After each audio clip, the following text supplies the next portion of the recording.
Le travail, sa première fonction, c'est de donner un revenu pour pouvoir subvenir à ses besoins.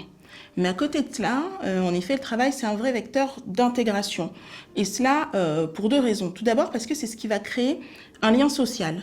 C'est ce qui va permettre à chacun d'interagir avec les autres, ne serait-ce que dans le travail, dans le partage des fonctions, dans la gestion des relations avec les autres. Le fait de se lever tous les matins, d'aller rencontrer d'autres personnes, de travailler avec elles, d'échanger, c'est un facteur d'intégration.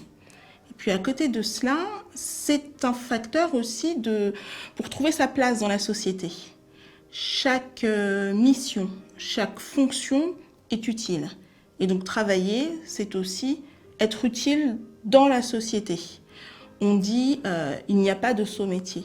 Ça, c'est une réalité. Parce que chacun peut contribuer à l'œuvre collective via le travail. Et c'est ainsi donc qu'on s'intègre aussi dans notre République. Le travail, c'est toujours un élément d'émancipation et d'intégration.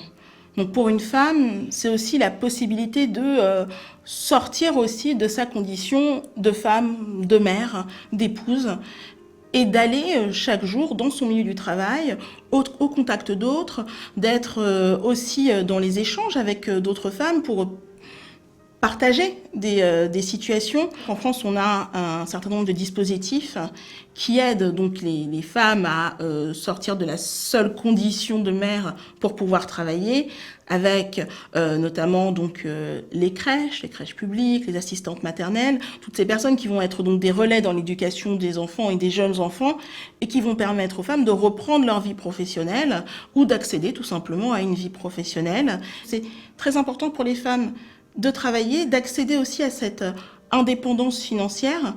C'est important pour pouvoir, elle aussi, être indépendante, pour pouvoir ne pas être sous donc la dépendance économique, mais également psychologique, parfois de leur conjoint.